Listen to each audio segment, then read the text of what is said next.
بسم اللہ الرحمن الرحیم۔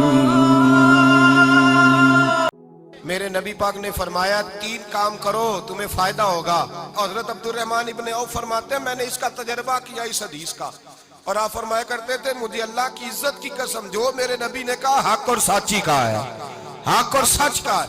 حضور سید عالم صلی اللہ علیہ وسلم نے فرمایا صدقہ دینے سے مال کم نہیں ہوتا، صدقہ دینے سے مال جی کیا کرنے سے، یہ وعدہ ہے نبی پاک کا، صدقہ دینے سے پیسے۔ اچھا بتائے نا جی مجھے 1000 میں سے 500 دے دیا تو باقی کتنے رہ گئے؟ تو حضور فرما رہے ہیں کم نہیں ہوتے۔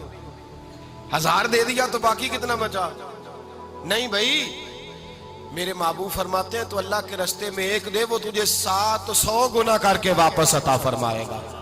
نبی پاک نے فرمایا صدقہ دینے سے مال کم نہیں ہوتا، اور فرمایا معذرت کرنے سے عزت میں کمی نہیں آتی، معذرت کرنے سے عزت میں کمی، اللہ اکبر، معذرت کرنے سے عزت میں کمی۔ اور حد کر دی میرے حبیب نے، فرمایا تو رب کی رضا کے لیے عاجزی کر، تیرے نبی کا وعدہ ہے اللہ تجھے عزت عطا فرما دے گا۔ تو جھک جا اللہ کی رضا، عاجزی اختیار کر، سادگی اختیار کر، سادگی عاجزی کر، تجھے اللہ دو باتیں اس میں ارشاد، ایک معذرت کر غلطی ہو جائے، اور دوسرا پہلے عاجزی کی بات سنے۔ حضرت عمر بن عبدالعزیز بادشاہ تھے، سوئے ہوئے تھے، غلام بھی پاس آرام کر رہا تھا، مہمان بھی آئے تھے، غلام کی ڈیوٹی تھی ہر وقت حضرت کے پاس رہنا۔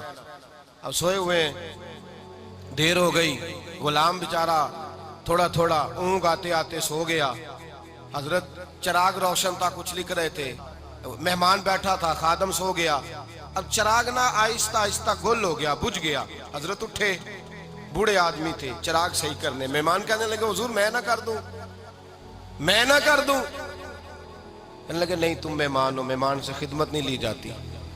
تو اس نے کہا غلام کو جگائیے، فرمانے لگے ابھی تو بیچارہ سویا ہے اور نیند سے بیدار کر دوں۔ خود گئے، اس میں تیل دوبارہ ڈالا، بتی ٹھیک کی، جلائی، واپس آ گئے۔ وہ مہمان اب بادشاہ کا مہمان بھی تو کوئی بادشاہ ہی ہوگا نا، کہنے لگا حضور آپ اپنے کام خود کرتے ہیں، کیا لفظ ہے، کیا حسن ہے، اور 2 جملوں میں کیا تاثیر ہے۔ آپ فرمانے لگے ہاں میں اپنے کام خود کرتا ہوں، جب میں گیا تھا تب بھی عمر بن عبدالعزیز ہی تھا، اور جب چراغ صحیح کر کے واپس آیا ہوں تو پھر بھی عمر بن عبدالعزیز ہی ہوں، میرے اندر کوئی تبدیلی آئی، میں وہی ہوں جو گیا تھا۔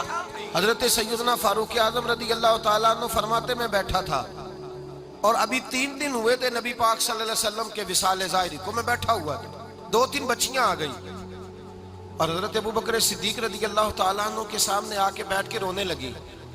جناب صدیق اکبر رضی اللہ تعالیٰ عنہ کا بچیوں روتی کیوں ہو؟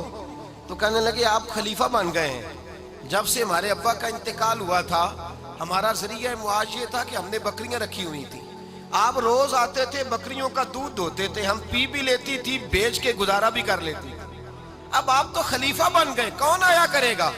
تو حضرت ابوبکر صدیق فرمانے لگے تمہیں پتہ ہے جو خلیفہ ہوتا ہے وہ تو خادم ہوتا ہے قوم کا، میں آیا کروں گا۔ حضرت ابوبکر صدیق روزانہ اٹھتے عصر کے بعد اور جاتے، خلیفہ ہونے کے باوجود ان بچیوں کی بکریوں کو پکڑتے، دودھ دھوتے، ان کے گھر میں دے کے آتے۔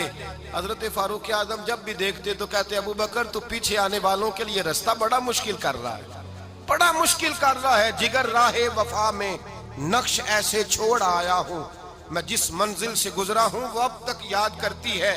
حضرت سلمان فارسی رضی اللہ تعالیٰ عنہ صوبے کے گورنر تھے، سادہ سا لباس پہن کر، سادہ سا، بس اسٹاپ پہ کھڑے تھے، جہاں سے لوگ اندر داخل ہوتے تھے، جہاں سواریاں باندھی جاتی تھی، آج ہم اپنے زبان میں اسے بس اسٹاپ کہتے، باہر کھڑے تھے۔ کوئی مہمان آ گیا کسی کا، اس نے دیکھا سادے سے کپڑے ہیں، خستہ سی حالی ہے، اس نے سمجھا کوئی کلی ہے شاید، معاذ اللہ کوئی ملازم ہے، کہنے لگا خادم ادھر آؤ، ادھر آؤ، آپ قریب گئے، کہنے لگے میرا سامان اٹھاؤ۔ امام غزالی فرماتے ہیں جب تو علم پڑھنے بیٹھتا ہے تو یہ بھی خیال کرنا تیرے اندر تکبر کا بوٹا نہ لگ جائے، عاجزی اختیار کرنا، عاجزی۔ سر پہ رکھا ہوا ہے سامان، حضرت سلمان فارسی نے، گورنر صاحب نے، اس آدمی کا، مہمان کا سر پہ سامان رکھا اور جا رہے، سنو اور غور کرو، جب جا رہے تھے جو آدمی بھی ملتا گورنر صاحب ہمیں دے دے، مہمان پریشان ہو گئے, کہنے لگے حضور آپ گورنر ہیں. فرمانے لگے نہیں, یہ تو میرا دنیا داری کا نام ہے جو ان لوگوں نے رکھا ہوا ہے, اصل میرا نام وہی ہے جو تو نے لے کے پکارا ہے, اصل نام وہی ہے. تو نے کہا غلام ادھر آ. آپ فرمانے لگے پہلے میں ایک یہودی کا غلام تھا, پھر رب تعالیٰ نے فضل کیا تو میں محمد عربی کا غلام ہو گیا, رسول اللہ کا غلام ہوں, اور جب میں نبی پاک کا غلام ہوا ہوں تو اس سارے صوبے کا امام ہو گیا ہوں, تو اصل تو میں غلام ہی ہوا نا. دوسرا میرے نبی پاک صلی اللہ علیہ وسلم نے, ایک تو عاجزی سے عزت ملتی ہے, تکبر سے عزت, وہ جو بندہ جھجکتا ہے نا تیرے نیڑے جانے سے, تو کہتا ہے میری بڑی عزت کرتا ہے, وہ عزت نہیں کرتا. شیر کی عزت ہوتی ہے کہ خوف ہوتا ہے؟ بولے نا تو نہیں نہ ڈر لگتا ہوتی. شیر کا کیا ہوتا ہے؟ خوف, اس کی عزت نہیں ہوتی. تو درندہ ہے, درندوں کی بھی کبھی عزت ہوتی ہے.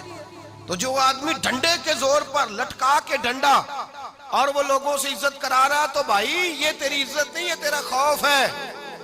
عزت عاجزی میں ہے, انکساری میں ہے. اور دوسرا میرے نبی پاک صلی اللہ علیہ وسلم نے فرمایا عزت معاف کرنے میں ہے. عزت کس چیز میں ہے؟ بدلہ لینے میں عزت. یہ حقائق ہے. عزت بدلہ لینے, جس نے ایک تھپڑ کے جواب میں 2 مارے وہ باعزت نہیں, بلکہ مسند امام احمد بن حنبل پڑھی, حضرت موسیٰ علیہ السلام کوہ طور پہ کھڑے, میرے رسول پاک علیہ السلام فرماتے ہیں جناب موسیٰ علیہ السلام نے اللہ کی بارگاہ میں عرض کیا, اے اللہ ساری دنیا کہتی ہے ہم عزت والے ہیں, ہم عزت والے ہیں, من اعز عبادک یا اللہ, اے اللہ تو بتا تیرے بندوں میں عزت والا کون ہے؟ تو حضرت موسیٰ کہتے ہیں رب کریم نے فرمایا اذا قادر غفارا, جس کے پاس بدلہ لینے کی طاقت ہو پھر بھی معاف کر دے وہ بڑی عزت والا ہوا کرتا ہے. جو اینٹ کے جواب میں پتھر مار سکتا ہو, جو گولی کے جواب کے اندر 15 گولیاں مار سکتا ہو, لیکن معاف کر دے وہ بڑی عزت والا ہے. عزت والا ہے جو معاف کرے. حضرت فخر جہاں دہلوی بہت بڑے درویش تھے, سلسلہ عالیہ چشتیہ کا بہت بڑا نام, اور اس صوفی کے آپ حالات پڑھیں تو رب کریم نے بڑا ہی نوازا ہوا تھا. دلی کی جامع مسجد کے خطیب, اور ان کی کرامت یہ تھی کہ جو آدمی آ کے سامنے کھڑا ہوتا تھا نا اسے بتانا نہیں پڑتا تھا کہ میرے دل میں کیا ہے, بتانا نہیں پڑتا تھا. سامنے آ کے کھڑا ہوتا تھا تو حضرت ہاتھ اٹھاتے تھے, کہتے تھے اللہ یہ بے اولاد ہے اسے اولاد عطا کر دے. دوسرا آ کے کھڑا ہوا, خوشی نہیں ہو رہی آپ کو؟ دوسرا آدمی کھڑا ہوا, دوسرا آدمی اس نے آ کے کہا دعا کے لیے سامنے کھڑا ہوا, تو حضرت کہنے لگے اے اللہ بیمار ہے. وہ کہتا میرے دل میں بات تھی مجھے بتانی نہیں پڑی.